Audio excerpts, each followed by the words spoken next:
కుడి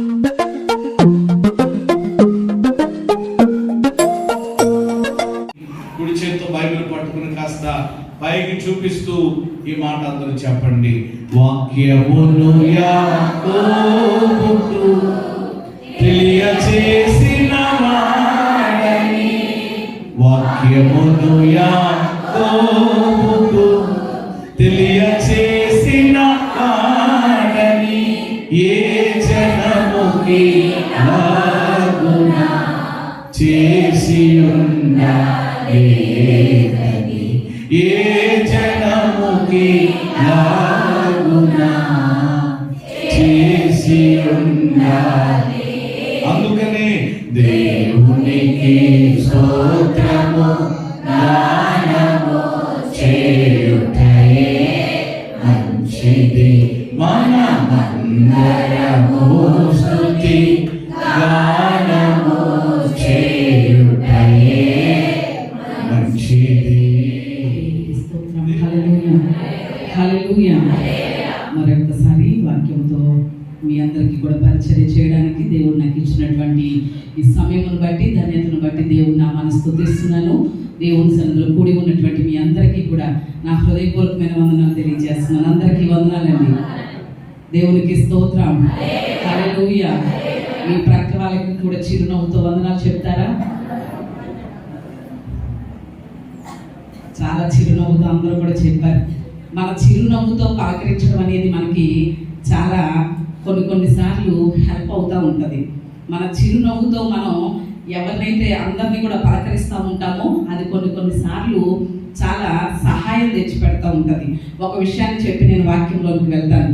ఒక ఐస్ ఫ్యాక్టరీలో పనిచేసేటువంటి ఒక వ్యక్తి ఒకరోజు సడన్గా ఫ్రీజర్ రూమ్లో ఇరుక్కుపోయాడటండి. ఇరుక్కుపోతే అప్పుడు అది సాయంత్రం సమయం, అందరూ డ్యూటీల నుంచి ఇంటికి వెళ్ళిపోయారు. ఎంత డోరు నాకు చేసినా ఎవ్వరూ తీయకపోతే అప్పుడు అనుకున్నాడు ఆ వ్యక్తి, ఇక నా పని అయిపోయింది, కొంతసేపటికి నేను ఈ ఫ్రీజర్ రూమ్లో చనిపోవడం ఖాయం అనేసని ఆ వ్యక్తి అలా అనుకుంటుంటే ఈలోగా సడన్గా ఆ రూమ్ డోర్ తెరవబడితే గబగబా బయటకు వచ్చాడు. ఎవరు ఈ డోర్ తెరిచింది అనేసని చూస్తే ఎవరు ఆ డోర్ తెరిచింది అని చూడగానే ఆ వ్యక్తికి ఒక వ్యక్తి కనిపించారు. ఎవరు అనేసనంటే ఆ ఐస్ ఫ్యాక్టరీ యొక్క వాచ్మెన్ కనిపించాడు. వాచ్మెన్ కనిపిస్తే వెంటనే ఈ వ్యక్తి అడిగాడు, నేను ఇక్కడ ఉన్నానని నీకు ఎలా తెలిసింది అని ఆ వాచ్మెన్ అడిగాడు. అడిగితే అప్పుడు ఆ వాచ్మెన్ ఇచ్చినటువంటి సమాధానం ఏంటో తెలుసా? ప్రతిరోజు ఇంతమంది ఉద్యోగస్తులు వస్తూ ఉంటారు ఈ ఫ్యాక్టరీకి, కానీ ప్రతిరోజు వెళ్ళేటప్పుడు వచ్చేటప్పుడు చిరునవ్వుతో మీరు ఏం చేస్తారు? నన్ను పలుకరిస్తూ ఉంటారు. ఉదయం మీ చిరునవ్వు నాకు అందింది, సాయంత్రం మీ చిరునవ్వు నాకు అందలేదు, కాబట్టి మీరు ఎక్కడున్నారా అనేసి వెతుక్కుంటూ లోపలికి వచ్చాను అన్నాడట. దేవునికి స్తోత్రం. హల్లెలూయా. అంటే చిరునవ్వుతో పలకరించడం ఆ వ్యక్తి యొక్క ప్రాణాలను ఏమైంది చెప్పండి? కాపాడింది. కాబట్టి మన జీవిత కాలంలో ప్రతి ఒక్కరిని కూడా ఏ సమయానికి ఆ సమయం, ఎప్పుడు దేవుని సన్నిధిలో ఉన్నప్పుడే కాదు, బయట కనిపించినా ఎప్పుడు కూడా ఎలా పలకరిస్తూ ఉండాలి? చిరునవ్వుతో పలకరిస్తూ ఉందాం. సరే అంటారా? సరే, ఈరోజు ఈ ఫిబ్రవరి మాసంలో దేవుడు మనకి ఇచ్చినటువంటి వాగ్దానం ఏంటో చెప్పండి. దేవుడు మనకి ఇచ్చినటువంటి వాగ్దానం, నా దీవెన మీకు కలుగునట్లు ఆజ్ఞాపించదను. లేవియాకాండము 25వ అధ్యాయము 21వ వచనంలో ఆ మాట దేవుడు వ్రాయించారు. స్వయంగా దేవాది దేవుడే ఆ మాట పలికారు తన ప్రజలైనటువంటి ఇశ్రాయేలీయులతో.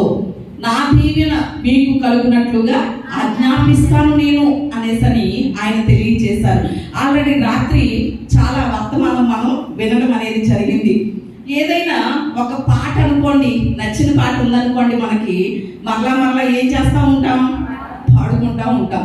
కానీ మరి వాక్యము ఈ రోజు చెప్పింది మరలా చెప్తే మీరు వింటారా? వినలేరు కదా. అదే బాధ అవుతూ ఉంటుంది. మీరు దేవుని సన్నిధికి రాకపోవడం వల్ల కొన్నిసార్లు దేవుడు మాట్లాడేటువంటి ఆ మంచి మాటలు, బలమైనటువంటి మాటలు మీరు మిస్ అయిపోతున్నారే అని చాలాసార్లు మాకేమవుతుంది అంటే చాలా బాధ అవుతుంది.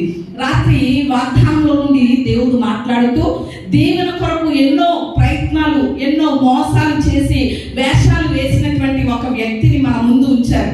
ఎవరు చెప్పండి? ఆ వ్యక్తి యాకోబు. ఎంతగానో దీవించబడ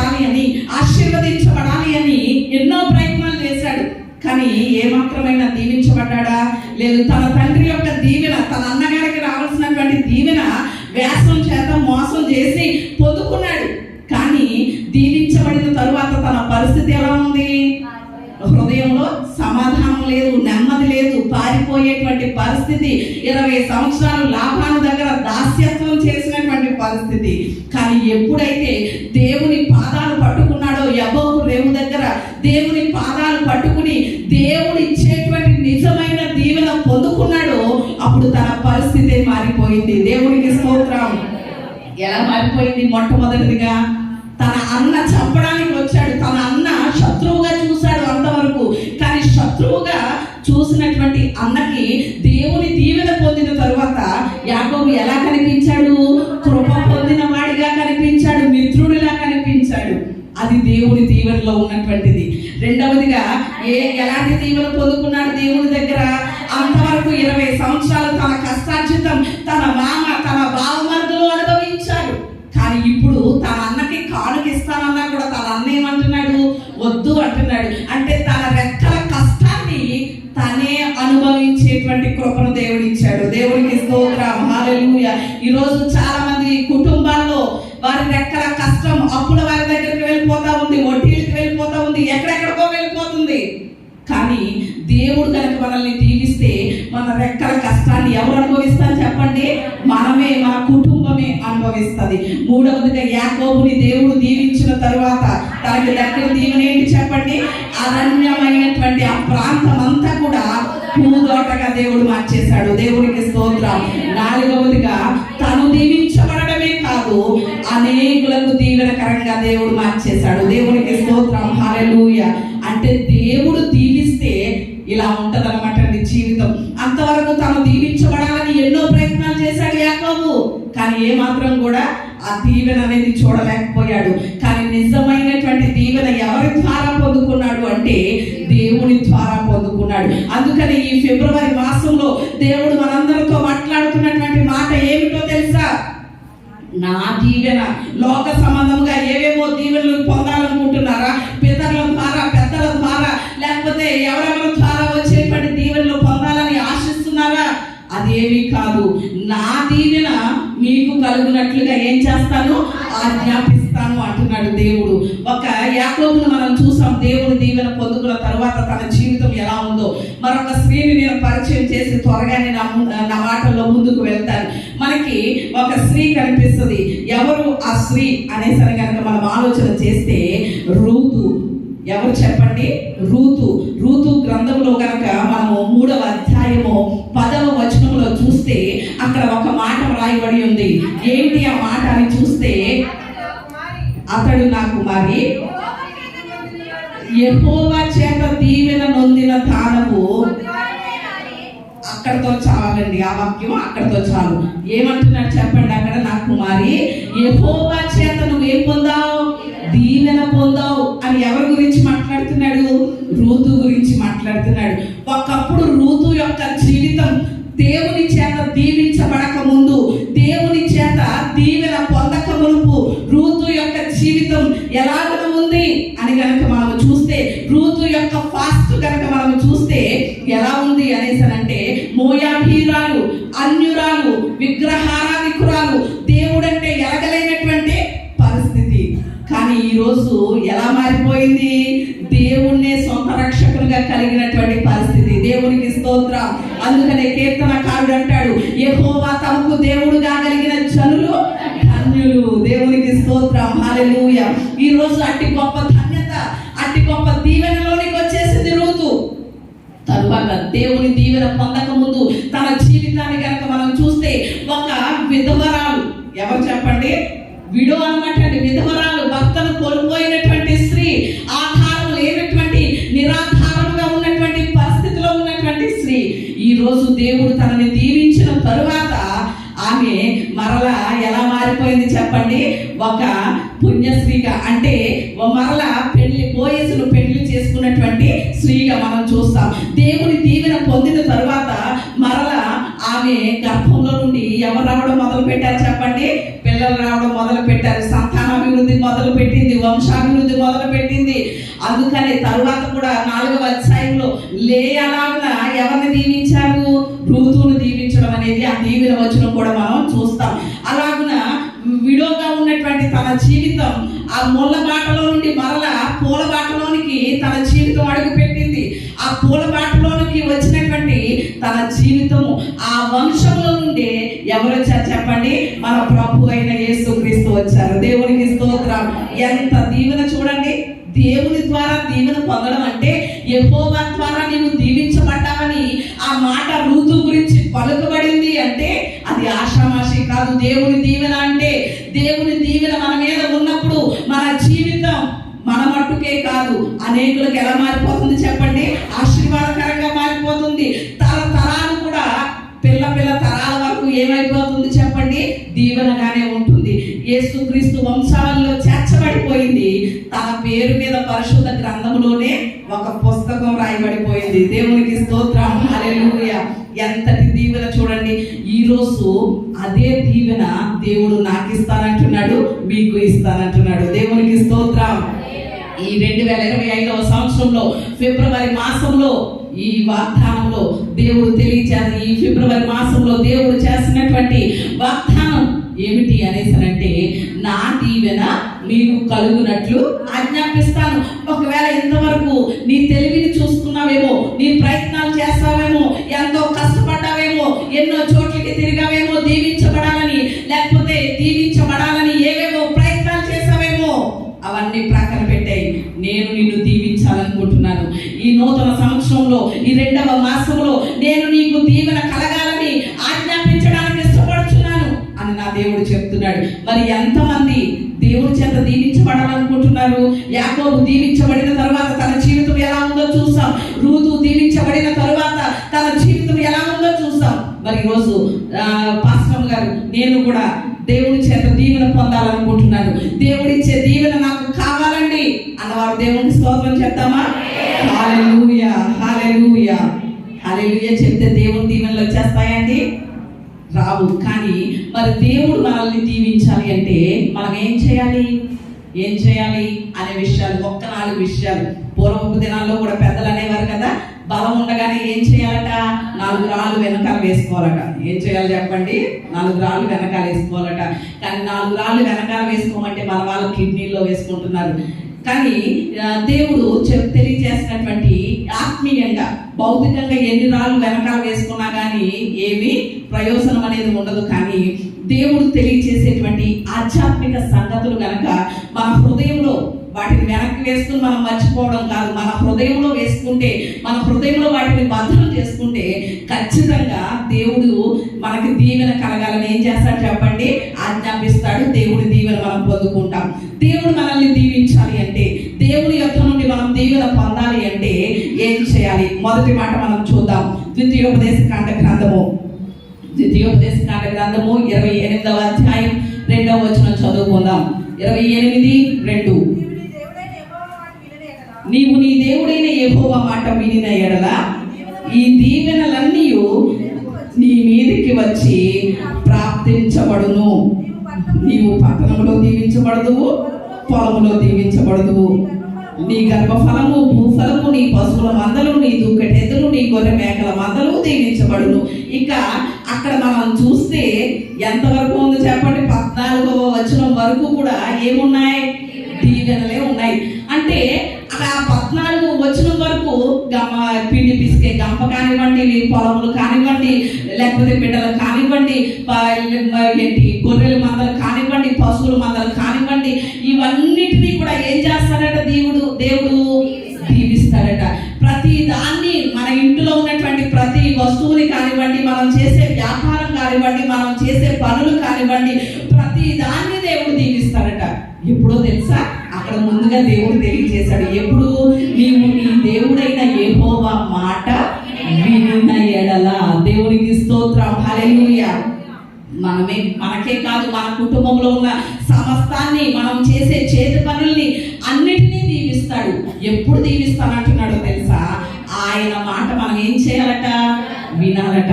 మరి ఈరోజు ఎంతవరకు మనం ఆయన మాట వింటున్నాం? ఎంతవరకు ఆయన మాట వింటున్నాం? వినడం అంటే మీరు చెప్పే వాక్యం మా చెవులతో వింటున్నాం కదండి అనేసనని మనం అనుకుంటా ఉంటాం. కానీ దేవుని మాట విని విడిచిపెట్టేయడం వల్ల ఏమాత్రం మనం దీవెన పొందుకోలేము. ఆ విన్న మాటలను బట్టి, ఆ విన్న వాక్యాన్ని బట్టి కనుక మనము మన జీవితంలో నడవగలిగితే ఖచ్చితంగా దేవుడు ఏం చేస్తాడు చెప్పండి? మనల్ని దీవించకుండా ఆయన ఏమాత్రం ఉండడు. దేవుడికి స్తోత్రం, హల్లెలూయా. ఇదే మాట ద్వితీయోపదేశకాండం 11వ అధ్యాయం 26-27 వచనాల్లో కూడా ఉంటది. అక్కడ ఆయన ఆజ్ఞల్ని అనుసరించి గైకొనాలి అనేటువంటి మాటలు మనకి కనిపిస్తాయి. అంటే దేవుని ఆజ్ఞలైనా ఆయన మాట అయినా ఏంటి చెప్పండి? దేవుని వాక్యం. ఈ వాక్యాన్ని మనం వినాలి. విన్నప్పుడు ఖచ్చితంగా మనం ఏం చేయబడతాం చెప్పండి? దీవించబడతాం. దేవుని వాక్యానికి ఎంత శక్తి ఉందంటే ఈరోజు అనేకులకు స్వస్థతను ఇచ్చేది ఏంటి చెప్పండి? దేవుని వాక్యమే. బాధలో ఉన్నటువంటి వారిని ఓదార్చేది దేవుని వాక్యమే.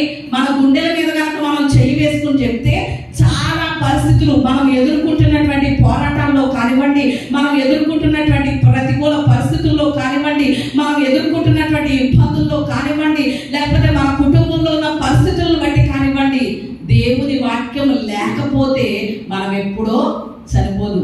అవునంటారా కాదంటారా? మనం ఎదుర్కొనే పరిస్థితులను బట్టి ఎప్పుడో మనము ఈ జీవితాన్ని ముగించేద్దాం అలాంటి ఆలోచనలు వచ్చినాయా లేదా? చాలా సార్లు వచ్చినాయి. కానీ వచ్చినప్పుడు కూడా ఈ రోజు వరకు మనం సజీవులంగా ఉన్నామంటే మన బాధల్లో మనం నెమ్మది పొందుకుంటూ, ధైర్యపరచబడుతూ, ఈ ఇబ్బందుల నుండి నేను విడిపించబడతాను, ఈ బలహీనతల నుండి నేను స్వస్థపరచబడతాను, ఈ ఆర్థిక ఇబ్బందుల్లో నుండి దేవుడే నన్ను విడిపిస్తాడని దేన్ని బట్టి ధైర్యంగా ముందుకు సాగుతున్నాం? దేవుని వాక్యాన్ని బట్టే. దేవునికి స్తోత్రం, హల్లెలూయా. ఈ రోజు వరకు ఎన్ని ప్రతికూలతలు వచ్చినా, ఎన్ని ఇబ్బందులు వచ్చినా, ఎన్ని పోరాటాలు వచ్చినా మనం నిలిచి ఉన్నాం, సజీవులంగా ఉన్నామంటే దానికి ఏకైక కారణం దేవుని వాక్యమే. దేవుని వాక్యాన్ని బట్టే బలపరచబడుతున్నాం, దేవుని వాక్యాన్ని బట్టే ఆదరించబడుతున్నాం, దేవుని వాక్యాన్ని బట్టే అనేక సార్లు ఆయనకు ఆయాసకరంగా ఉన్నప్పుడు కూడా అయ్యో ఇది వాక్యానుసారమైనది కాదు అని మనల్ని మనం ఏం చేసుకుంటున్నాం? సరి చేసుకుంటున్నాం, పరిశుద్ధపరచబడుతున్నాం, పవిత్రపరచబడుతున్నాం. ఈ కార్యాలన్నీ దేని ద్వారా జరుగుతున్నాయి? దేవుని వాక్యాన్ని బట్టే. అలాంటి దేవుని వాక్యాన్ని మనం విన్నప్పుడు మనకేం కలుగుతుందటండి? దీవెన కలుగుతుందట. మరి రోజు ఎంతవరకు శ్రద్ధగా దేవుని వాక్యాన్ని వినగలుగుతున్నాం, విన్న వాక్యము ప్రకారంగా మనం జీవించగలుగుతున్నాం అనేది ఎంతైనా మనం ఆలోచన చేయగలగాలి. ఒక 17 సంవత్సరాల యవనస్తుడు, ఎవరు చెప్పండి? 17 సంవత్సరాల యవనస్తుడు. అప్పట్లో అంటే పూర్వపు దినాల్లో కనీసం 10th క్లాస్ చదివితే చాలు, ఏమొచ్చేసేది? జాబ్ వచ్చేసేది. ఆ 17 సంవత్సరాల యవనస్తుడు ఇంటర్మీడియట్ చదివిన తర్వాత మంచి స్కూల్లో టీచర్గా పనిచేస్తున్నాడు. పని చేస్తూ ఉంటే ఆ 17 సంవత్సరాల యవనస్తుడికి నోటు నుండి రక్తం పడతా ఉండేది.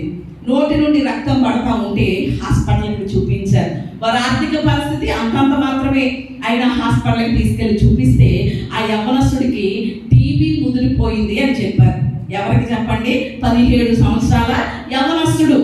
17 సంవత్సరాల యవనస్తుడు, టీనేజర్. ఆ వ్యక్తికి టీబీ ముదిరిపోయింది. ఇక బ్రతికితే బ్రతికితే 6 నెలల కన్నా ఎక్కువ బ్రతకడు అని డాక్టర్స్ ఏం చేశారు? తేల్చి చెప్పేశారు. ఆ 6 నెలలు వైద్యం చేయించుకునేటువంటి ఆర్థిక స్తోమత కూడా ఆ కుటుంబానికి లేదు. సరే అని అలాగే కుటుంబంలో ఉండడం జరిగింది. ఈలోగా ఆ యవనస్తుడు టీచర్గా పనిచేస్తూ ఉండేవాడు కదా. ఆ టీచర్గా పనిచేస్తున్నటువంటి ఆ స్కూల్లో ఉన్నటువంటి ఒక అమ్మాయి ఆ టీచర్ దగ్గరికి వచ్చి, సార్ ఈ బైబిల్ చదవండి అని ఆ బైబిల్ని తెచ్చి ఆ యవనస్తుడికి ఇచ్చింది. ఇస్తే అప్పుడు ఆ యవనస్తుడు ఏం చేశాడు అంటే, ఇదేంటి ఈ బైబిల్ నాకు ఇచ్చావు అని దూరంగా విసిరేశాడు. తన రూమ్లోకి తెచ్చి ఆ చిన్నబిడ్డ ఇస్తే ఆ రూమ్లోకి తెచ్చినటువంటి ఆ చిన్నబిడ్డ తెచ్చినటువంటి ఆ బైబిల్ దూరంగా విసిరేశాడు. విసిరేస్తే ఆ చిన్నబిడ్డ ఏడుస్తూ వెళ్ళిపోయింది. అయ్యో మా సార్ ఏంటి దేవుని వాక్యాన్ని ఇస్తే దూరంగా విసిరేశాడని చాలా మనసు బాధపడి గాయమయ్యి ఏడుస్తూ వెళ్ళిపోయింది. వెళ్ళిపోతే తర్వాత ఒక ఆలోచన వచ్చింది యవనస్తుడికి. అయ్యో చిన్నబిడ్డ బైబిల్ తెచ్చిచ్చింది, చాలా ఏడ్చేసింది కదా నేను విసిరినందుకు, సరే అసలు ఏమవుతుందో చూద్దాం, ఆ బిడ్డ ఎంతో ఆశతో తెచ్చిచ్చింది కదా నా మీద ప్రేమతో, ఒక్కసారి చదువుదాం అని ఆ విసిరేసినటువంటి ఆ మంచం కిందకి వెళ్ళిపోయినటువంటి ఆ బైబిల్ని తీసి చదవడం స్టార్ట్ చేశాడు. చదవడం స్టార్ట్ చేసిన తర్వాత చదువుతా ఉంటే ఒక వాక్యం కనిపించింది ఆ యవనస్తుడికి. ఏంటి అనేసనంటే 12 సంవత్సరాల నుండి రక్తస్రావ రోగం కలిగినటువంటి స్త్రీ యేసయ్య వస్త్రపు చెంగు ముట్టుకోగానే ఆమె స్వస్థత పొందింది అనేటువంటి మాటలు చదువుతున్నాడు. మార్కు సువార్తలో చదువుతా ఉంటే వెంటనే అతనికి అనిపించింది, ఈ దేవుడు ఎలాంటి బలహీనతనైనా స్వస్థపరచగలడా అనేసి అనుకున్నాడు. అనుకుని ఆ రాత్రి పడుకున్నప్పుడు అతనికి ఒక దర్శనం కలుగుతుంది. తెల్లని బట్టలు వేసుకున్నటువంటి యేసయ్య తన రూమ్ లోనికి వచ్చాడు. ఒక వ్యక్తి వస్తే ఆ వ్యక్తిని ఈ 17 సంవత్సరాల యవనస్తుడు అడుగుతున్నాడు, ఏమనో తెలుసా, నువ్వెవరు అనేసని అడుగుతుంటే అప్పుడు ఆ యేసయ్య ఏమని చెప్పారో తెలుసా, నీవు విసిరేసినటువంటి ఆ బైబిల్ని చదువుతున్నావే, అందులో ఉన్నటువంటి డాక్టర్ని నేనే, అందులో ఉన్నటువంటి యేసయ్యని నేనే అని యేసయ్య చెప్పడం జరిగింది. చెప్తే అప్పుడు వెంటనే ఆ యేసయ్య ఎప్పుడైతే తన దర్శనాన్ని ఆవిడకి ఇచ్చారో వెంటనే అతనికి ఏం కలిగింది చెప్పండి, హృదయంలో విశ్వాసం కలిగింది. విశ్వాసం కలగగానే అయ్యో యేసయ్య నిజంగా గొప్ప దేవుడు అనేసని నమ్మడం స్టార్ట్ చేశాడు. నువ్వు విసిరేసినటువంటి ఆ బైబిల్లో ఉన్న యేసయ్యను నేనే అని చెప్పి తరువాత యేసయ్య ఇంకొక మాట చెప్పారు. ఏమనో తెలుసా, ఏ బైబిల్ అయితే విసిరేసావో ఆ బైబిల్లో ఉన్నటువంటి ఆ దేవుడు సజీవుడైన దేవుడు అని నీవే ప్రకటిస్తావు అని చెప్పి యేసయ్య ఏం చేశారు చెప్పండి, వెళ్ళిపోవడం జరిగింది. తన రూమ్ నుంచి వెళ్ళిపోయిన తర్వాత 6 నెలలు గడిచిపోయింది. కానీ ఈ వ్యక్తి, ఈ యవనస్తుడు ఏమవ్వలేదు చెప్పండి, చనిపోలేదు. డాక్టర్లు ఏం చెప్పారు, 6 నెలలు బ్రతికితే 6 నెలలు అంతకు మించి బ్రతకడని చెప్పారు. కానీ 6 నెలలు దాటేసింది కానీ చనిపోలేదు. ఒకసారి డాక్టర్ దగ్గరికి వెళ్దాం అనేసి డాక్టర్ దగ్గరికి వెళ్తే డాక్టర్ గారు అన్ని విధాలుగా టెస్టులు చేసి చెప్పిన మాట ఏంటో తెలుసా, అసలు టీబీఏ నీలో కనిపించట్లేదు. 6 నెలల క్రితం నువ్వు వచ్చినప్పుడు టీబీ వ్యాధి ముదిరిపోయింది, కానీ ఇప్పుడు టెస్టులు చేస్తే అసలు ఆ లక్షణాలే నీలో కనిపించట్లేదు అని చెప్పారు. దేవునికి స్తోత్రం, హల్లెలూయా. ఆ యవనస్తుడు ఇక ఒక రకమైనటువంటి ఆశ్చర్యం, 6 నెలల క్రితం ముదిరిపోయినటువంటి ఆ టీబీ లక్షణాలే తన శరీరంలో కనిపించలేదు. అలాంటి పరిస్థితుల్లో ఉన్నటువంటి ఆ యవనస్తుడిని రక్షించింది, ఆ మరణపు అంచుల్లో నుండి బ్రతికించింది ఏమిటి అంటే దేవుని వాక్యం. ఆ యవనస్తుడి పేరు ఏంటో తెలుసా, డేవిడ్ పాల్ యాంగెచో. దేవునికి స్తోత్రం, హల్లెలూయా. పాల్ యాంగెచో గారు పేరు ఎంతమంది విన్నారు? ఆయన కొరియా దేశంలో 10 లక్షల మంది వాళ్ళ సంఘం, ఎంతమంది చెప్పండి, 10 లక్షల మంది సంఘాన్ని నడిపించారు. రీసెంట్ గానే ఆయన ప్రభునందు నిద్రించడం జరిగింది పాల్ యాంగెచో గారు. ఆయన ఎంత అభిషేకంతో దేవుని పరిచర్య చేశారంటే 17 సంవత్సరాల వయసులోనే చనిపోవలసినటువంటి ఆయన 85 సంవత్సరాలు బ్రతికారు. దేవునికి స్తోత్రం, హల్లెలూయా. ఎన్ని సంవత్సరాలు చనిపోవాలి? 17 సంవత్సరాలు చనిపోవాలి. కానీ 85 సంవత్సరాలు వచ్చే వరకు కూడా దేవుని సువార్త చేస్తూ, దేవుని పరిచర్య చేస్తూ రీసెంట్ గా ఆయన చనిపోవడం జరిగింది.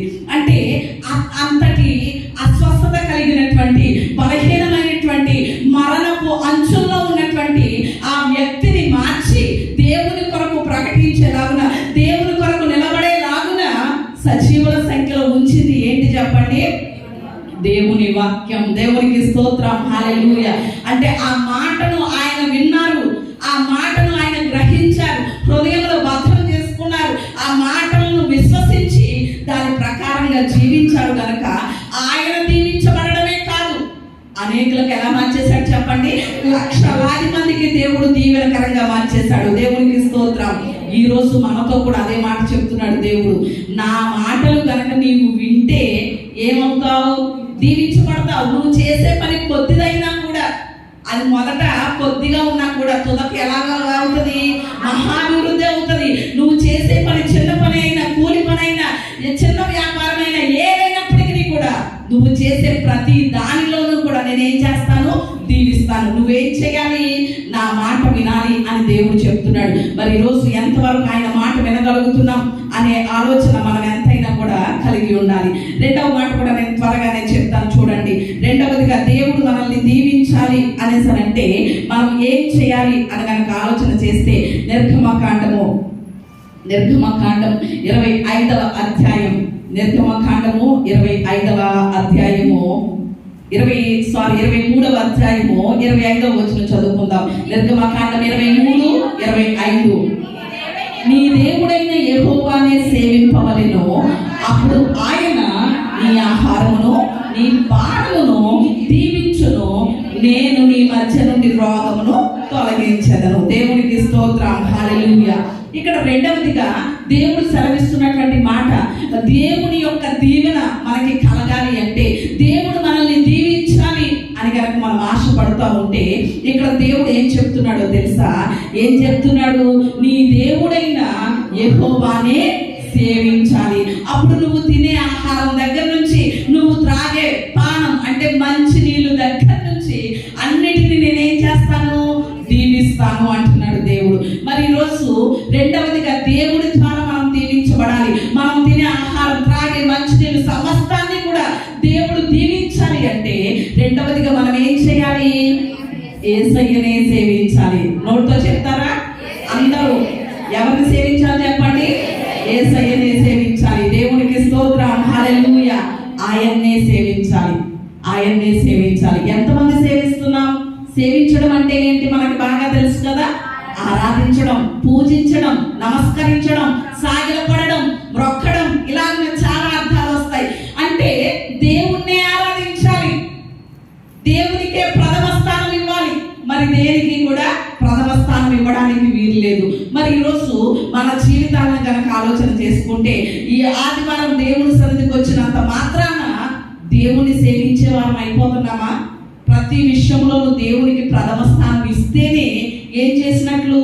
దేవుణ్ణి సేవించినట్లు, దేవుణ్ణి ఆరాధించినట్లు. మరి ఎంతవరకు దేవునికి ప్రథమ స్థానం ఇస్తున్నాం? ఇంకా ఈ రోజు చాలా మంది కనిపించట్లేదు అంటే వారు దేనికి ప్రథమ స్థానం ఇస్తున్నారు?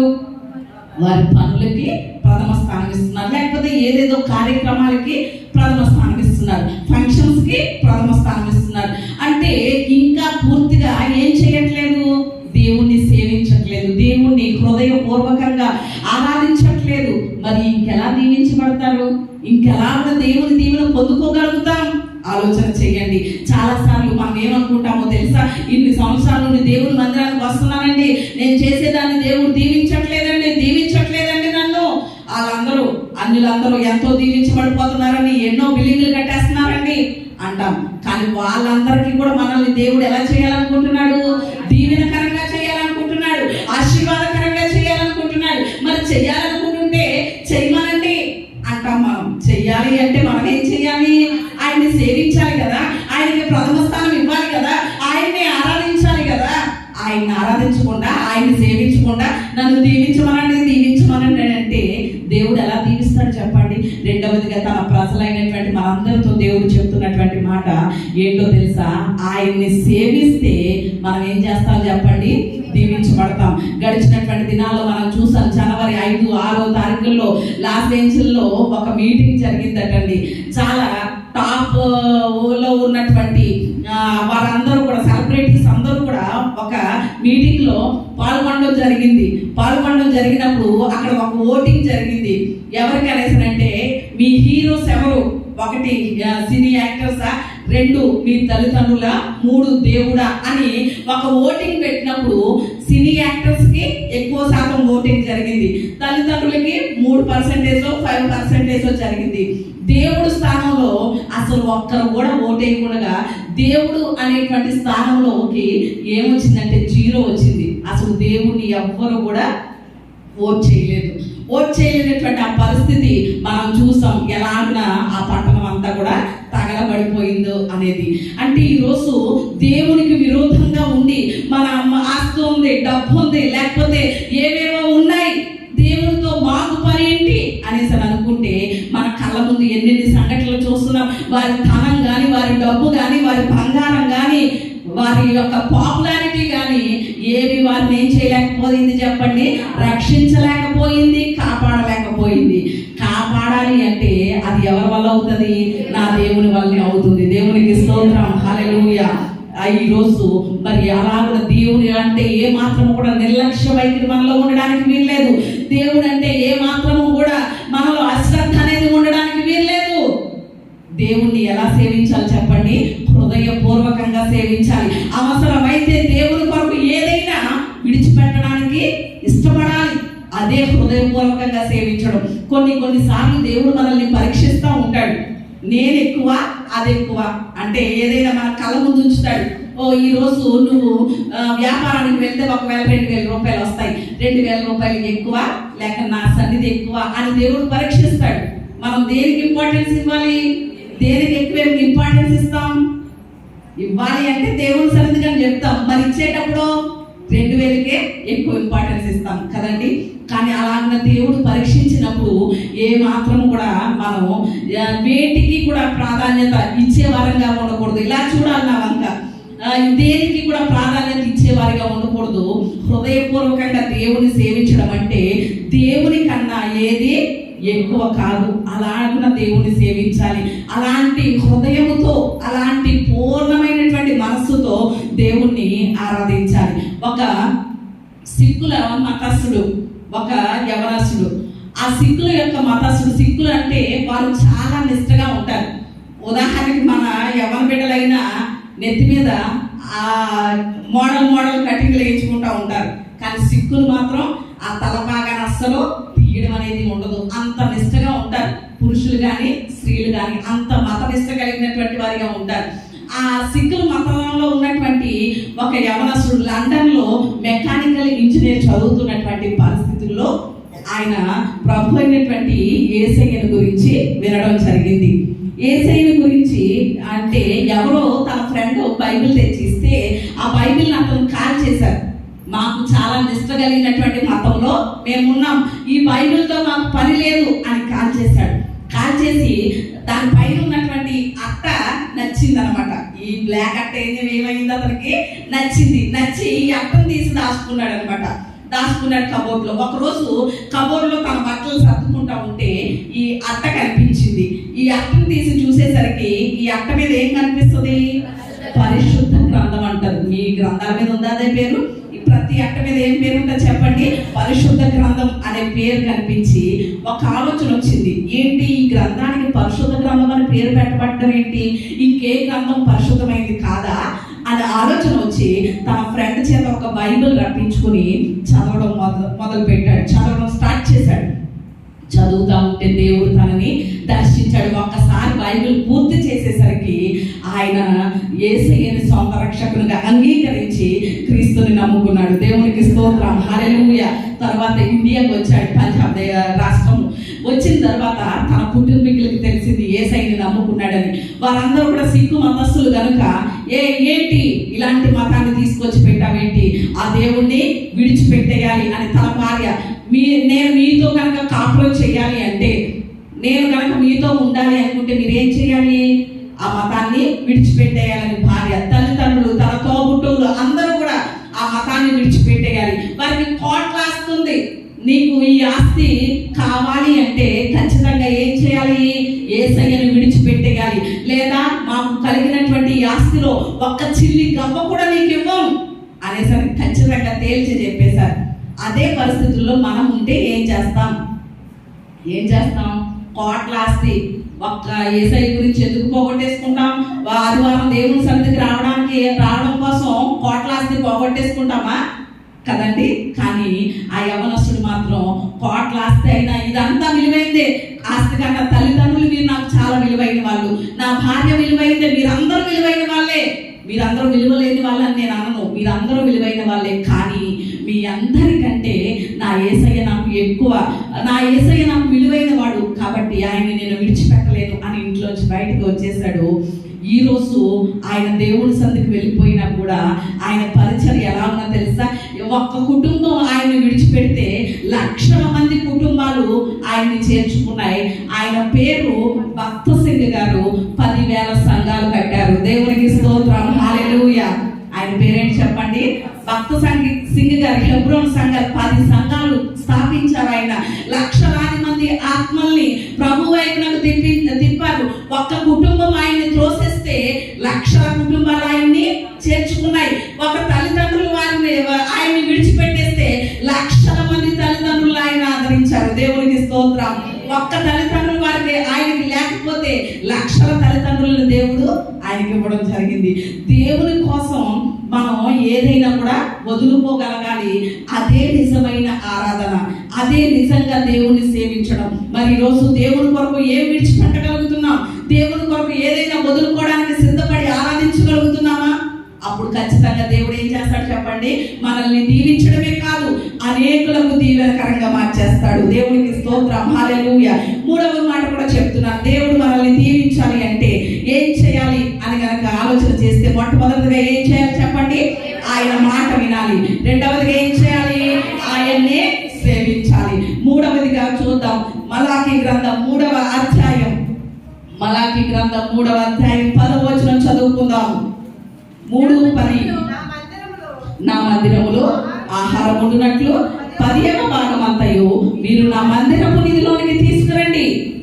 దీన్ని చేసి మీరు నన్ను శోధించిన ఎడల నేను ఆకాశపు వాకిళ్లను విప్పి పట్టచాలనంత విస్తారమైన దీవెనలు కుమ్మరించదనని సైన్యములకు అధిపతియగు యెహోవా సెలవిచ్చుచున్నాడు. దేవునికి స్తోత్రం. హల్లెలూయా. మూడవదిగా మనం చూస్తున్నాం ఇక్కడ దేవుడే సైన్యములకు అధిపతి అయినటువంటి యెహోవా సెలవిస్తున్నటువంటి మూడవ మాట ఏమిటో తెలుసా? మీరు 10వ భాగాన్ని నా మందిరంలోనికి తీసుకురండి. తీసుకొచ్చి నన్ను శోధిస్తే అప్పుడు నేనేం చేస్తానో తెలుసా? ఆకాశపు వాకిళ్లనే విప్పేస్తాను. ఆకాశపు వాకిళ్లు మొదటిసారి ఒక చోట విప్పాడు. ఎక్కడ? ఆకాశపు వాకిళ్లు కాదు, తూములు విప్పాడు. ఎక్కడ?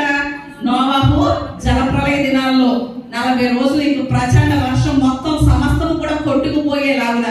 అంటే యేసయ్య కనుక విప్పితే, ఆకాశపు వాకిళ్లు విప్పితే ఎలా ఉంటుందో ఒక్కసారి ఆలోచన చేసుకోండి. మన పరిస్థితి మనం దీవించబడ్డం, మన కుటుంబాల యొక్క పరిస్థితి ఎంత దీవెనకరంగా ఉంటుందో ఒక్కసారి ఆలోచన చేసుకోండి. ఆయన ఏమంటున్నాడో తెలుసా? 10వ భాగాన్ని తెచ్చి నా సన్నిధిలోకి మీరు తీసుకుని వస్తే నేనేం చేస్తాను? ఆకాశపు వాకిళ్లు విప్పేస్తాను మీ కొరకు. మీరు పట్ట చాలనంత, ఎంత చెప్పండి? పట్ట చాలనంత. ఈ పట్ట చాలనంత అనే పదం దగ్గర మనం సీమోను పేతురుని కనుక గుర్తు చేసుకుంటే అక్కడ వాళ్ళు కూడా చూసారా? ఆ ధోనిలు ఏమైపోయినాయి చెప్పండి? పట్టట్లేదు. వలలు ఏమైపోయినాయి? పిగిలిపోతున్నాయి. అలాంటి పట్ట చాలినటువంటి ఆశీర్వాదం సీమోను పేతురుకి దేవుడు ఇవ్వడం జరిగింది. ఇక్కడ కూడా అదే మాట అంటున్నాడు. మీరు పట్ట చాలినటువంటి దీవెనలు ఏం చేస్తాను? మీ మీద కుమ్మరింప చేస్తాను అంటున్నాడు. మరి ఈరోజు దేవుని యొక్క దీవెన మనకి కావాలి అంటే ఖచ్చితంగా మనం ఏం చేయాలి చెప్పండి? 10వ భాగాన్ని దేవుని సన్నిధికి తీసుకురావాలి. చాలాసార్లు ఈ మధ్య కాలంలో 10వ భాగం ఇవ్వక్కర్లేదు అనేటువంటి బోధలు విని కొంతమంది చెడిపోయినటువంటి వారు, అంటే దేవుని భాగాన్ని దేవునికి ఇవ్వకుండా దేవుని దీవెనలకు దూరం అయిపోయినటువంటి వారు చాలా మంది కనిపిస్తున్నారు. నూతన నిబంధనలో కూడా యేసయ్య చెప్పిన మాట ఏంటో తెలుసా? మత్తయి సువార్తలో శాస్త్రులు పరిసయ్యులతో మేము పుదీనాలోను జీలకర్రలోను సోపులోను కూడా 10వ భాగం తీస్తున్నాం అనేసి శాస్త్రులు పరిసయ్యులు యేసయ్య దగ్గరకు వచ్చి చెప్తే అప్పుడు యేసయ్య అన్న మాట ఏంటో తెలుసా? వాటిని మానకుండా వీటిని చేయండి. అంటే కనికరాన్ని మీరు చూపించట్లేదు కాబట్టి ఆ 10వ భాగం ఇవ్వడం మానకండి, అది మానేయండి అని చెప్పలేదు యేసయ్య. వాటిని మానకుండా వీటిని కూడా చేయండి అనేసి యేసయ్య చెప్పారు. హెబ్రీ పత్రికలో కూడా మనం చూస్తే 10వ భాగం గురించి వ్రాయబడింది. అబ్రహాము కడుపులో ఉన్నప్పుడే లేవి దేవునికి ఏమి ఇచ్చాడట? 10వ భాగం ఇచ్చాడట. అంటే అది సేవకులకి కూడా, అంటే సేవకులు కూడా ఏం చేయాలని చెప్తుంది అక్కడ హెబ్రీ పత్రికలో? 10వ భాగం తీయాలని చెప్తుంది వాక్యం. మరి ఈరోజు ఇంతగా దేవుడు మాట్లాడుతూ ఉంటే కొన్ని దుర్బోధలు, దేవుని వాక్యానికి విరుద్ధమైనటువంటి బోధలు వస్తాయని ఆల్రెడీ యేసయ్య ముందే తెలియజేశారు. కనుక దేవుని దీవెనలు మనం పొందకుండా చేయడం కోసం అపవాది ఏదో ఒక మాట మనకు వినిపింపజేస్తుంది. మంచి మాట ఎప్పుడైనా మనం అంత చెవిని పెడతామా చెప్పండి? మంచి మాట ఎప్పుడైనా చెవిని పెడతామా? అంతగా పట్టించుకుంటామా? మంచి మాట మాత్రం పట్టించుకోం. కానీ ఇలాంటి మాట ఏదైనా వచ్చిందనుకోండి, అది మాత్రం వెంటనే పట్టించేసుకుంటూ ఉంటాం. అది మనం ఎంతైనా ఆలోచన చేయాలి. ఎంతవరకు దేవుని వాక్యానుసారం ఏదైనా ఒక మాట మనం విన్నాము అంటే అది వాక్యానుసారమైనదా కాదా అని మనం ఏం చేయాలి? ఖచ్చితంగా పరిశీలన చేయాలి. అంటే అవగాహన కలిగి ఉండాలి. మన దీవెనకు కానీ మన ఆశీర్వాదానికి కానీ దూరం అయ్యేది ఏది మనం వినడానికి వీల్లేదు, అది చేయడానికి వీల్లేదు. ఇక్కడ ఖచ్చితంగా సైన్యములకు అధిపతి యెహోవా సెలవిస్తున్నాడు అనేసి ఉంది. ప్రవక్త ద్వారా రాయించిన మాట కాదు, లేకపోతే సేవకుడి ద్వారా చెప్పిన మాట కాదు, స్వయంగా దేవుడే చెప్తున్నటువంటి మాట. ఆ 10వ భాగాన్ని నా మందిరంలోకి ఏం చేయండి? మీరు తీసుకురండి, అప్పుడు పట్టజాలనటువంటి ఆశీర్వాదాలు మీ మీద కుమ్మరింప చేస్తాను అంటున్నాడు. మరి ఈరోజు ఎంతవరకు మనం అలాంటి దీవెనలు పొందుకోగలుగుతున్నాం అనేది ఎంతైనా ఆలోచన చేయాలి. నేను ఖచ్చితంగా దేవుడు పుల్పిట్ దగ్గర నుండి చెప్తున్నాను. దేవుడు నాకు ఇచ్చేటువంటి ప్రతి దాంట్లో కూడా దేవుని భాగాన్ని దేవునికి ఇస్తాను. నేను దేవునికి స్తోత్రం ధైర్యంగా చెప్పగలను. ఈ రోజు దేవుడు మమ్మల్ని దీవిస్తున్నాడు అంటే, ఆశీర్వదిస్తున్నాడంటే అది ఒక కారణం, ఖచ్చితం అది. ఎందుకంటే ఆ విషయంలో ఖచ్చితంగా నమ్మకంగా ఉంటాం మేము. దేవుని భాగాన్ని దేవునికి ఖచ్చితంగా తీసేయడం అనేది జరుగుతుంది. చాలా మంది మనలో ఎవరు ఉంటారో తెలుసా? స్వార్థపరులు ఉంటారు. దేవుని భాగాన్ని కూడా ఏం చేసేవాళ్ళు? తినేసేవాళ్ళు అనమాట అండి. ఒక రోజట ఒక ఎద్దుల బండి మీద ఫుల్ లోడ్తో వడ్లు బస్తాలు, బియ్యం బస్తాలు లోడ్ వేసుకుని ఎద్దుల బండి వెళ్తా ఉంటుందట. వెళ్తా ఉంటే ఆ బండి యొక్క చక్రం ఒక చిన్న గుంపులో పడి ఆ బండి మీద నుంచి ఒక బస్తా జారి కింద పడిపోయిందట. కింద పడిపోతే ఆ బండి ఆయన చూసుకోలేదు, వెళ్ళిపోయాడు. వెళ్ళిపోతే కొన్ని పక్షులు వచ్చినాయట. అక్కడికి వచ్చి ఆ బస్తాలోంచి కొన్ని గింజలు, తమకి కావాల్సినటువంటి గింజలు తినేసి వెళ్ళిపోయినాయట. తర్వాత కొన్ని మేకలు వచ్చినాయట. అక్కడికి వచ్చి తల గుప్పుడు బియ్యం ఆ మేకలు తినేసి వెళ్ళిపోయినాయట. తర్వాత కొన్ని ఎద్దులు వచ్చినాయట. అక్కడికి ఆవులు వచ్చినాయట. వస్తే తలా 2 కేజీలు బియ్యం వాటి పొట్ట పట్టినంత అవి తినేసి వెళ్ళిపోయినాయట. తరువాత ఆ దారిని ఒక మనిషి వస్తున్నాడట. వచ్చి ఏం చేయాలి? మొదటి నుండి పక్షులు ఏం చేసినాయి? కొన్ని గింజలు తినేసి వెళ్ళిపోయి, మేకలు ఏం చేసినాయి? కొన్ని బియ్యం తినేసి వెళ్ళిపోయి, ఆవులు ఏం చేసినాయి? 2 కిలోల బియ్యం తినేసి వెళ్ళిపోయి. మనిషి కూడా ఏం చేయాలి? తనకు పట్టినంత తినడమో తెచ్చుకోవడమో చెయ్యాలి. కానీ ఆ మనిషి ఏం చేశాడు? ఆ బస్తా మూట కట్టి భుజం మీద ఎత్తి తెచ్చేసుకున్నాడట. అంటే ఎంత స్వార్థపరుడో చూడండి మనిషి. అంటే ఈ రోజు ఆ దొరికిన బస్తా తెచ్చేసుకోవడమే కాదు, దేవునికి ఇవ్వవలసినటువంటి భాగం, దేవుని ధనాన్ని కూడా ఏం చేస్తున్నాడు? స్వార్థంతో మింగేస్తున్నాడు. కాబట్టి ఈరోజు దేవుని పిల్లలు దేవుని ఆశీర్వాదం, దేవుని దీవెనను చూడలేకపోతున్నారు. ఖచ్చితంగా దేవుడు చెప్తున్నాడు. అందుకని ద్వితీయోపదేశకాండ గ్రంథం 16వ అధ్యాయం 17వ వచనంలో చూస్తే అక్కడ మరలా దేవుడు ఒక మాట తెలియజేస్తున్నాడు. వాళ్ళకి ఏమనో తెలుసా? వారు వట్టి చేతులతో యెహోవా సన్నిధిని కనబడక నీ దేవుడైన యెహోవా నీకు అనుగ్రహించిన దీవెన చొప్పున ప్రతివాడు తన శక్తి కొలది ఇవ్వలేను. దేవునికి స్తోత్రం, హల్లెలూయా. ఇక్కడ మలాకీ గ్రంథంలో నీ దేవుడి సన్నిధికి వచ్చినప్పుడు ఖచ్చితంగా ఆ 10వ భాగాన్ని 10వ భాగాన్ని తీసుకురావాలనేసి అని ఉంటే, ఇక్కడ దేవుడు ఇశ్రాయేలుతో ఏం చెప్తున్నాడో తెలుసా? ఖచ్చితంగా నీ దేవుడి సన్నిధికి వెళ్ళేటప్పుడు నువ్వు ఎలా కనబడకూడదు? వట్టి చేతులతో కనబడకూడదు. ఎవరి శక్తి కొలది వారు ఇవ్వాలి, తీసుకువెళ్ళాలి అని చెప్తున్నాడు. మనం రాత్రి చూసాం యాకోబు ఎంతగా దీవించబడ్డాడు, ఎంతగా ఆశీర్వదించబడ్డాడు. ఆ యాకోబు కూడా దేవుడితో ఒక మొక్కుబడి చేసుకున్నాడు, ఒక నిబంధన చేసుకున్నాడు. ఆ నిబంధన కూడా ఒక విషయం మనము ఒక్కసారి కనుక ఆ మాటలు కనుక చదువుకుని ఉంటే, ఆదికాండం 28వ అధ్యాయం 15వ వచనం నుండి చదువుదాం. 28:15. ఇదిగో నేను నీకు తోడై ఉండి నీవు వెళ్ళి ప్రతి స్థలమందు నిన్ను కాపాడుచు ఈ దేశములకు నిన్ను మరలా రప్పించదును. నేను నీతో చెప్పినది నెరవేర్చే వరకు నిన్ను విడువనని చెప్పగా యాకోబు నిద్ర తెలిసి నిశ్చయముగా యెహోవా ఈ స్థలమందు ఉన్నాడు, అది నాకు తెలియకపోయిననుకొని భయపడి ఈ స్థలము ఎంతో భయంకరము, ఇది దేవుని మందిరమే కానీ వేరొకటి కాదు, పరలోకము గవి ఇది అనుకునేను. తెల్లవారినప్పుడు యాకోబు లేచి తన తలగడగా చేసుకున్న రాయిని తీసి దాన్ని స్తంభముగా నిలిపి దాని మన మీద నూనె వేసాను. మరియు అతడు ఆ స్థలం నాకు పేదలను పెట్టాను. అయితే మొదట ఆ ఊరి పేరు లూజు. అప్పుడు యాకోబు నేను తిరిగి నా తండ్రి ఇంటికి క్షేమముగా వచ్చినట్లు దేవుడు నాకు తోడై ఉండి నేను వెలుచున్న ఈ మార్గంలో నన్ను కాపాడి తినుటకు ఆహారమును ధరించుకున్నటకు వస్త్రములను నాకు దయచేసిన యెహోవా నాకు దేవుడై ఉండును. మరియు స్తంభముగా నేను నిలిపిన ఈ రాయి దేవుని మందిరం దరిద్రమగును, మరియు నీవు నాకు ఇచ్చు యావత్తులో 10వ వంతు నిశ్చయముగా నీకు చెల్లించదనని మొక్కుబడి చేసుకునేను. దేవునికి స్తోత్రం, హల్లెలూయా. ఏం చేశాడు చెప్పండి? ఇక్కడ యాకోబు ఒక మొక్కుబడి చేసుకున్నాడు, ఒక వడంబడిక చేసుకున్నాడు దేవునితో. నువ్వు నాకు ఎంతైతే ఇస్తావో, నీవు ఇచ్చే యావత్తు అంటే ప్రతి దానిలోనూ కూడా నేను ఏం చేస్తాను, 10వ వంతు ఇస్తాను ప్రభువా, నువ్వు నాకు తోడుగా ఉండి క్షేమంగా మరలా ఇక్కడికి రప్పించినప్పుడు అని ఒక మొక్కుబడి చేసుకున్నాడు దేవునితో. అలాగున తన వడంబడికను కొనసాగించడం జరిగింది. అబ్రహాం కూడా మెల్కీసెదెకుకి ఏమి ఇచ్చాడు చెప్పండి? 10వ భాగాన్ని ఇచ్చినట్లుగా మనం ఆదికాండంలోనే చూస్తాం. మరి ఈరోజు ఎంతవరకు దేవునికి ఇవ్వవలసినటువంటి భాగాన్ని దేవునికి ఇస్తున్నాం? యాకోబు చేసుకున్నటువంటి ఈ మొక్కుబడి ఈ నూతన సంవత్సరంలో జనవరి 1కి ఎంతమంది చేసుకున్నారు? ఎవరైనా చేసుకున్నారా? చేసుకున్నారు. దేవునికి స్తోత్రం, హల్లెలూయా, హల్లెలూయా. ఇలాగున యాకోబు దేవునికి ఒక వడంబడిక చేసుకున్నాడు, నీకు ఇవ్వవలసినటువంటి భాగాన్ని నీకు ఇస్తాను ప్రభు అని. ఒక రోజటండి ఒక సంఘ పెద్ద గారు వచ్చి ఒక దైవ సేవకుని అడుగుతున్నారట. ఏమనో తెలుసా? పాస్టర్ గారు, నిన్న కాక మొన్న వచ్చారు మీరు, ఎంత ఆశీర్వాదం ఎలా వచ్చేసిందండి, ఎంత దీవెన ఎలా వచ్చేసిందండి మీకు అని అడుగుతున్నారట. అడిగితే అప్పుడు పాస్టర్ గారు అన్నారట ఆ సంఘ పెద్ద గారిని, ఏమండి మీరు దేవుని భాగాన్ని దేవునికి తీస్తారా, దశమ భాగం ఇస్తారా అని అడిగారట. ఇస్తానండి, అస్సలు ఏ విషయంలోనూ కూడా మానండి, ఖచ్చితంగా దశమ భాగం ఇస్తానండి, అందువల్ల దేవుడు నన్ను దీవించాడండి అన్నారట. అప్పుడు పాస్టర్ గారు అన్నారట, ఒక్క 10 రూపాయలు 1 రూపాయి దశమ భాగం అంటే, అలా దశమ భాగం ఇచ్చినటువంటి మిమ్మల్నే దేవుడు అంత దీవిస్తే మా జీవితాలనే దేవుడికి సమర్పించేశాం, మరి మమ్మల్ని దీవించడా దేవుడు అన్నారట. దేవునికి స్తోత్రం, హల్లెలూయా. ఏమన్నారు చెప్పండి?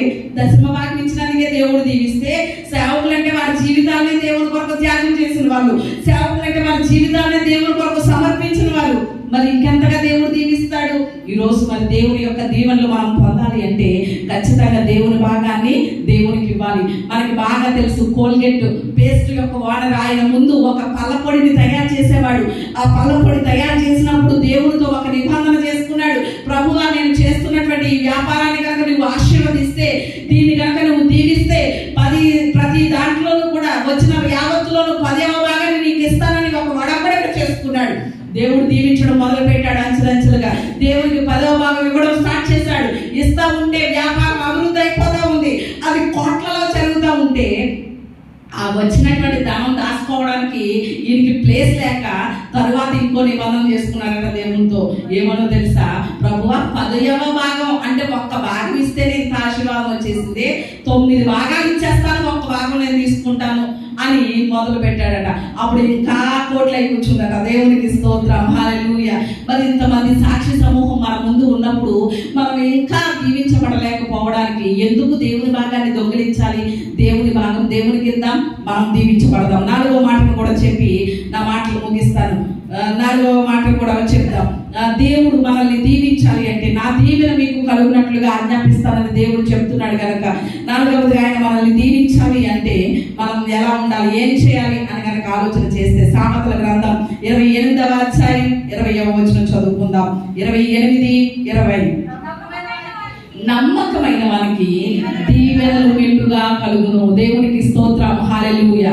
4వదిగా దేవుడు చెప్తున్నాడు, నా దీవెన మీకు కలుగునట్లు ఆజ్ఞాపించాలనుకుంటున్నాను. కాబట్టి ఈ 2025వ సంవత్సరంలో మిమ్మల్ని, మీ కుటుంబాలని, మీరు చేస్తున్న వ్యాపారాలు, మీరు చేస్తున్నటువంటి పాడి, మీరు చేస్తున్నటువంటి పంటలు, మీరు చేస్తున్నటువంటి పనులు సమస్తాన్ని కూడా నేను దీవెనకరంగా మార్చబోతున్నాను. మిమ్మల్నే కాదు, మీ కుటుంబాన్ని దీవించడమే కాదు, అనేకులకు మిమ్మల్ని దీవెనకరంగా మార్చాలనుకుంటున్నాను. కాబట్టి మీరు ఏం చేయాలి? మొట్టమొదటిగా నా మాట వినాలి, 2వదిగా నన్నే సేవించాలి, 3వదిగా మీ 10వ భాగం నా మందిరంలోనికి తీసుకొని రావాలి, 4వదిగా నేను మిమ్మల్ని దీవించాలి అంటే, మెండైన దీవెనలు మీ మీద, మీ కుటుంబం మీద కుమ్మరించాలి అంటే మీరు ఎలా ఉండాలి? నమ్మకమైన వారిగా ఉండాలి. దేవునికి స్తోత్రం, హల్లెలూయా.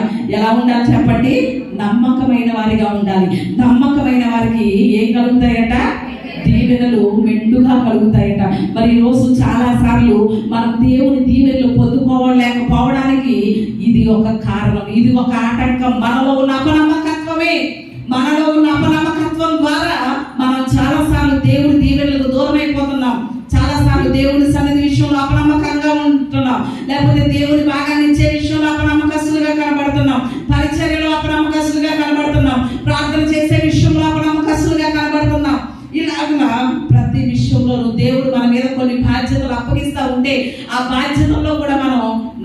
నమ్మకస్తులుగా ఉంటున్నామా, అపనమ్మకస్తులుగా ఉంటున్నామా? కుటుంబంలో దేవుడు మనకు అప్పగించిన బాధ్యతలు నమ్మకంగా నెరవేరుస్తున్నామా, అపనమ్మకస్తులుగా ఉంటున్నామా? ఇలాగ ప్రతి విషయంలోనూ కూడా మనం ఏం చేయాలి చెప్పండి? మన నమ్మకత్వాన్ని పరిశీలన చేసుకోవాలి. మన నమ్మకత్వాన్ని పరిశీలన చేసుకోవాలి. ఒక భర్తకి భార్య నమ్మకంగా ఉండలేకపోతే ఆ భర్త సహించలేడు కదా. మరి ఈరోజు మనల్ని పుట్టించినటువంటి, మనల్ని సృష్టించినటువంటి దేవాది దేవుడే మనం నమ్మకంగా లేకపోతే ఆయన ఎలాగో భరించగలుగుతాడు? మనం అపనమ్మకస్తులుగా ఉంటే ఆయన ఎలాగో సహించగలుగుతాడు? అందుకనే 101వ కీర్తనలో రాజు అయినటువంటి దావీదు కూడా అంటున్నాడు, ఏమనో తెలుసా? దేశంలో నమ్మకస్తులైనటువంటి వారిని నేను కనిపెడుతున్నాను అంటున్నాడు. అంటే ఒక రాజు ఆ రాజ్యంలో ఉన్నటువంటి వారందరూ నమ్మకస్తులు కావాలనుకుంటున్నాడు. తన రాజ్యంలో పనిచేయడానికి, తన కోటలో పనిచేయడానికి, తన యొద్ద నివసించడానికి, తన ఇంటిలో ఉండడానికి, తన కుటుంబంలో ఉండడానికి నమ్మకస్తులైన వారిని చూస్తున్నాడు ఒక రాజు. మరి రాజే నమ్మకస్తులుగా చూస్తుంటే ఈరోజు బట్టల షాపుల్లో కానీ వేరే వేరే షాపుల్లో కానీ ఎవరైనా పని చేయాలి అంటే ఒక బోర్డు ఉంటుంది, నమ్మకస్తులైన పనివారు కావాలను అనే బోర్డ్స్ కనిపిస్తాయి. అంటే చిన్న చిన్న షాపుల్లో పని చేయడానికే మనం నమ్మకంగా ఉండాలి. అంటే మరి దేవాది దేవుడైనటువంటి దేవుని పిల్లలమైనటువంటి మనం ఖచ్చితంగా దేవునికి ఎలా ఉండాలి చెప్పండి? నమ్మకస్తులుగా ఉండాలి. నమ్మకంగా లేకపోతే ఏ మాత్రం దేవుని ద్వారా మనం దీవెనలు పొందలేము. చాలా సార్లు మనం అపనమ్మకస్తులుగా కనబడుతున్నాం. పరిచర్య చేస్తామని ముందుకు వస్తాం, చాలా సార్లు తగ్గిపోతూ ఉంటాం. అంటే దాని విషయంలో అపనమ్మకత్వం. లేకపోతే ప్రార్థన విషయంలో ముందుకు వస్తాం, తర్వాత మళ్ళీ వెనక్కి వెళ్ళిపోతాం, దాని విషయంలో అపనమ్మకత్వం. వాక్యాన్ని చదువుతామని ముందుకు వస్తాం, కొన్నిసార్లు ఆగిపోతూ ఉంటాం, అంటే దాని విషయంలో అపనమ్మకత్వం. దేవుని సన్నిధికి వచ్చే విషయంలో ఏ మాత్రం మాననంటాం, కానీ చాలా సార్లు తగ్గిపోతూ ఉంటాం, అంటే ఆ విషయంలో అపనమ్మకత్వం. ఇలాగ ఏ విషయాల్లో మనం అపనమ్మకస్తులుగా ఉన్నామో మనం గుర్తుపెట్టుకోవాలి. కానీ నమ్మకంగా ఉండడానికి దేవుడే మనకు సహాయం చేస్తాడు. నమ్మకస్తులుగా ఉంటే ఆయన ఏం చేస్తాడు చెప్పండి? మెండైనటువంటి దీవెనలు మనకి ఇస్తాడు. ఆది కాండంలో కనుక మనము 2 పక్షుల్ని ఎగ్జాంపుల్గా కనుక తీసుకుంటే, ఆది కాండం 7వ అధ్యాయంలో మనకి నోవాహు వాడ చేయడం కనిపిస్తుంది. ఆ వాడ జలప్రలయం అయిపోయిన తర్వాత అరారాతు కొండ మీద ఆగుతుంది కదండి. అందరూ నా వైపు చూస్తూ వాక్యం వినాలి. అరారాతు కొండ మీద ఆగినప్పుడు అసలు భూమి మీద నీళ్లు ఇంకిపోయినాయా లేదా అని మొదట ఎవరిని పంపాడు? నోవాహు కాకిని పంపించాడు.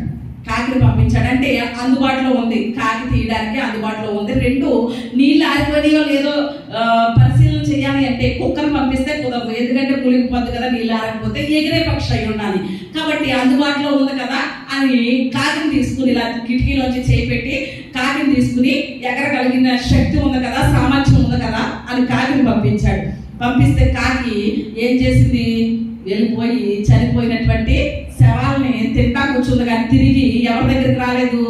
నోవాహు దగ్గరికి రాలేదు. అంటే అందుబాటులో ఉంది వాడు కనబడడానికి, 2 సామర్థ్యం ఉంది, ఎగిరే సామర్థ్యం, కానీ నమ్మకత్వం లేదు కాకి.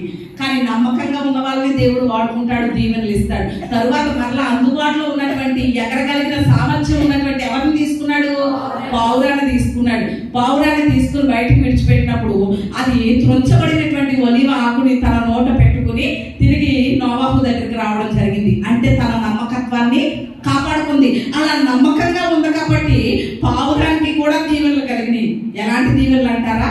మొదట పవిత్ర పక్షుల్లో చేర్చబడింది. లేవ్యకాండంలో మనం చదివితే పవిత్ర పక్షులని కొన్ని లిస్ట్ ఇచ్చాడు దేవుడు. అందులో ఎవరి పేరు ఉంటుంది? పావురం పేరు ఉంటుంది, కానీ కాకి పేరు ఉండదు. కాకి ఎక్కడికి వెళ్ళిపోయింది? అపవిత్ర పక్షుల జాబితాలోకి వెళ్ళిపోయింది. అంటే పావురానికి కలిగిన దీవెనలు ఏంటి అంటే పవిత్ర పక్షుల జాబితాలోకి చేర్చబడింది. రెండవది ఎక్కడికి వెళ్ళిందో తెలుసా? బలిపీఠం మీదకి వెళ్ళింది.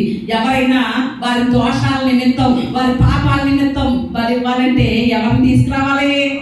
పావురాన్ని తీసుకురావాలి. అంటే బలిపీఠం ఎక్కే స్థాయిలోకి దీవించబడిపోయింది.